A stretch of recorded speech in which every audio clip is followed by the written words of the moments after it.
20 facts about Naruto. तो देखो दोस्तों, नारुतो बहुत ही ज़्यादा है ना पॉपुलर सीरीज़ है इंडिया के अंदर तो अभी के टाइम पे, और मेरी सबसे पहली बिग 3 की है जिसमें है ना मैंने देखा है। तो मैं इसके ऊपर बना रहा हूँ 20 ऐसे फैक्ट्स जो तुम्हें शायद से पता तो होंगे नहीं, या फिर तुम्हें है ना पता हो लेकिन तुम्हें इसका हिडन मीनिंग ना पता हो। तो बिना देरी की वीडियो को शुरू करते हैं हम लोग। फैक्ट नंबर 1, तो तुम लोग जानते ही होंगे कि जब इटाची सबसे पहले नारुतो कैसे मिला था, यानी कि जब उसने ना नारुतो का दरवाज़ा नॉक करा था, तो उसने काफ़ी ज़्यादा पोलाइटली जो है ना पहले तो दरवाज़ा नॉक करा, उसके बाद ना बोला मैं अंदर आ सकता हूँ। मतलब वही बात वही है कि बहुत ही पोलाइटली उसने है ना नारुतो को किडनैप करने का सोचा, जो उसकी पोलाइटनेस को है ना दिखाता है। इसी के साथ एक और फैक्ट, इसी का फैक्ट नंबर 2, जो शायद से किसी ने मिस कर दिया होगा, कि हिटाची है ना नारुतो को हिंट दे रहा है कि कोई ना कोई एनिमी बाहर है, क्योंकि बेसिकली है ना नारुतो इतना पागल तो है ही, अपन जानते हैं, लेकिन है ना उसको लगाओ कि नारुतो इतना पागल नहीं है, हिटाची को लगाओ कि नारुतो इतना पागल नहीं है, तो वो है ना समझ जाएगा कि बाहर कोई एनिमी है। तो वो अपना या तो सबसे पहले शैडो क्लोन भेजे कि बाहर देखने के लिए कौन है,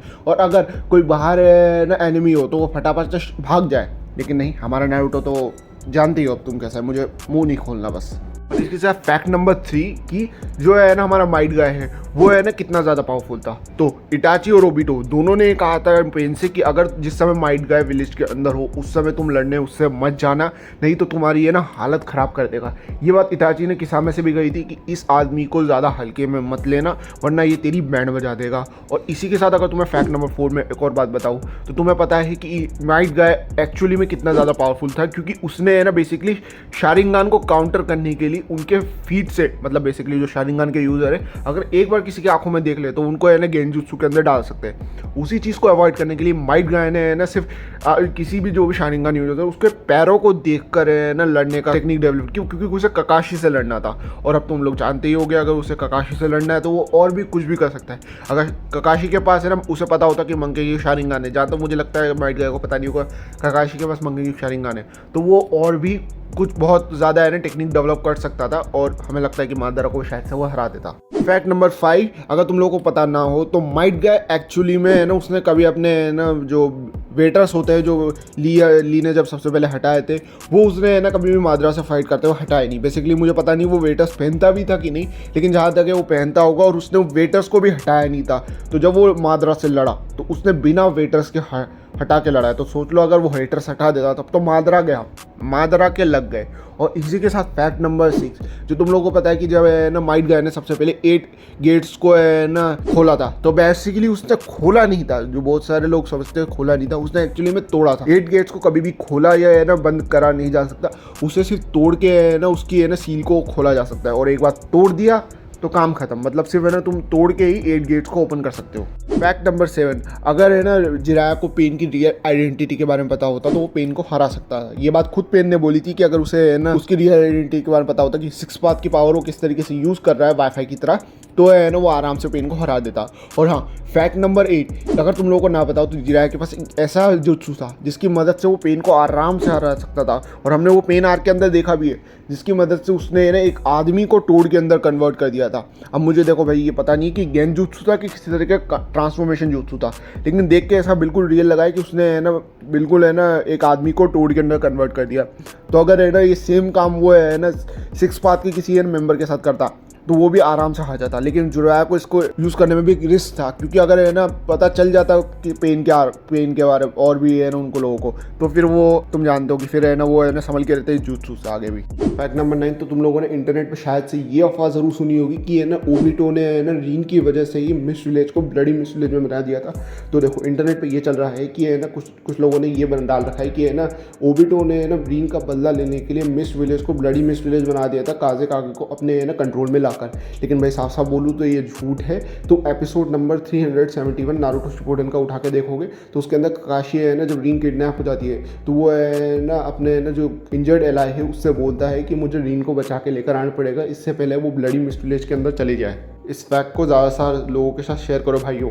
फैक्ट नंबर 10, अगर तुम लोगों को ना पता हो तो किशिमोटो सेंसे और ओडा सेंसे दोनों काफ़ी अच्छे खासे दोस्त हैं रियल वर्ल्ड के अंदर, और अपनी मांगा के अंदर कुछ ना कुछ एक दूसरे के रेफरेंसेस डालते रहते हैं। फॉर एग्जांपल के लिए नारुतो की मांगा का जो लास्ट चैप्टर है जिसका टाइटल है उजुमाकी नारुतो चैप्टर 700, उसके अंदर तुम अगर है ना नारुतो का फेस देखोगे होकागे वाला, वहाँ पर तुम्हें एक जॉली रोजर बना हुआ दिखाई देगा। और अगर तुम जाओगे वन पीस के 766 चैप्टर के अंदर, वहाँ का जो कवर स्टोरी है उसके अंदर कवर पेज, वहाँ पर तुम्हें लूफी और नारुतो दोनों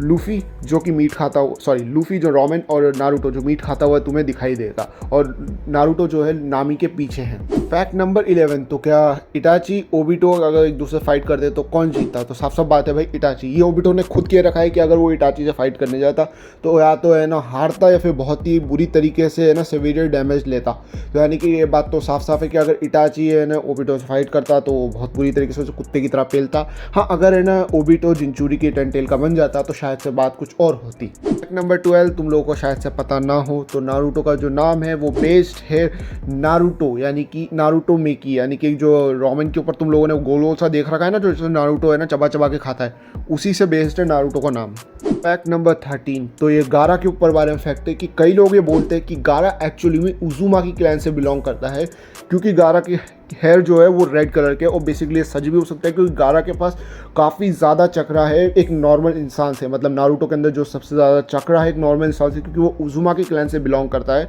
और गारा के पास भी एक नॉर्मल चक्रा है एक नॉर्मल शिनोबी से, क्योंकि वो एक्चुअली में एक उजुमाकी क्लैन से बिलोंग करता है। पर ये बात सच है कि झूठ, इसके बारे में तो अभी तो कोई ऑफिशियल इन्फॉर्मेशन नहीं है। फैक्ट नंबर 14, क्या तुम लोग ये बात जानते हो कि इटाची के पास 2 सबसे पावरफुल वेपन थे, वो थे उसके सुसानो के अंदर, जिसका नाम था, एक था टोत्सुका ब्लेड और दूसरा था याताका मिरर। तो याताका मिरर के पास ये पावर थी कि वो किसी भी अटैक को रिफ्लेक्ट बैक कर सकता था, और जो टोत्सुका ब्लेड थी वो है ना अटैकिंग के लिए तो काफ़ी बढ़िया ही थी, लेकिन उसके साथ साथ अगर वो किसी चीज़ को या फिर किसी भी पर्सन को स्टैप कर ले तो वो एक अपने वर्ल्ड के अंदर उसे है ना कैद कर देती एक इटर्नल गेंजुत्सु के अंदर। और हाँ, ये फैक्ट नंबर 15 भी यही है कि है ना ओरोचिमारू को भी वही ब्लेड चाहिए थी।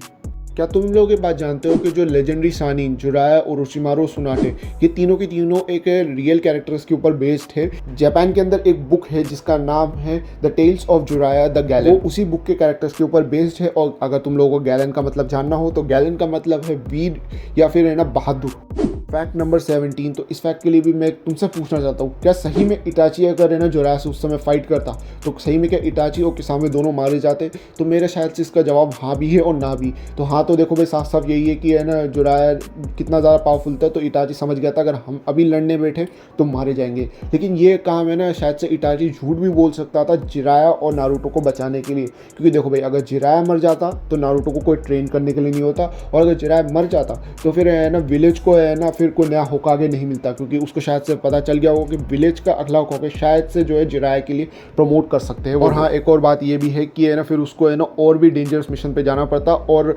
नारुतो भी फिर है ना अकात्सी द्वारा उसी समय पकड़ा जाता। फैक्ट नंबर 18, क्या तुम लोग ये बात जानते हो कि है ना हमारे किशिमोटो सेंसे जब है ना नारुतो सीरीज लिख रहे थे तब उन्होंने नारुतो के लिए कभी भी उनके पेरेंट्स के साथ मिलना रखा ही नहीं था। मतलब कि है ना पेरेंट्स यानी कि नारुतो के पेरेंट्स और है ना नारुतो की रीयूनियन कभी होने वाली ही नहीं थी, ना रीएनिमेशन के जुत्सु के जरिए और ना ही जो चक्र नारुतो के अंदर बचा हुआ था उसके ज़रिए भी। और है ना ये उन्होंने चेंज तब किया जब उनके खुद के बच्चे होने लगे और उनको रियलाइजेशन हुआ कि नहीं भाई, नारुतो को उनके पेरेंट्स से एक बार मिलाना चाहिए, जिससे उसका थोड़ा कैरेक्टर डेवलपमेंट थोड़ा और हो।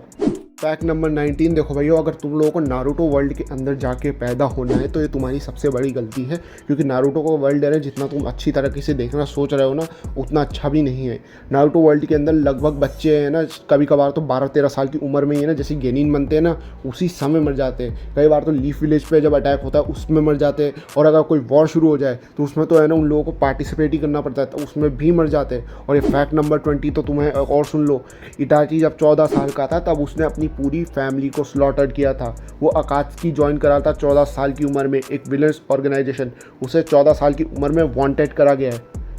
भाई, नारुतो वर्ल्ड के अंदर बहुत कम लोग जा सकते हैं जिनके अंदर गूदा हो। ये बोनस फैक्ट सुन लो, नारुतो वर्ल्ड के अंदर से खींच के कुछ बूढ़े लोग हैं जो अभी तक जिंदा है, यानी कि कोई अपने ना 80s 90s तक है ना सिर्फ कुछ खींच के पहुंचा है, वरना आधे से ज़्यादा लोग तो वॉर के चक्कर में मर गए, आधे डिजीज से मर गए, आधों ने सुसाइड कर लिया। अब है ना मुझे इस पे और पे है ना बात नहीं करनी। तो आज की ये वीडियो यहीं पे ख़त्म होती है। तो अगर तुम्हें ये वीडियो अच्छी लगी हो तो इस वीडियो को लाइक तो कर ही दो, और हाँ, अगर तुम्हें किसी और है ना एनिमे सीरीज़ या फिर मूवी के ऊपर रिव्यू या फिर कुछ भी ऐसा कुछ चाहिए तो मुझे कमेंट करके बताओ, मैं उसके ऊपर भी वीडियो या फिर रिव्यू बनाऊँगा। फिर से मिलते हैं नई वीडियो में, वो भी नए टॉपिक के साथ। तब तक के लिए भाई, सायोनारा।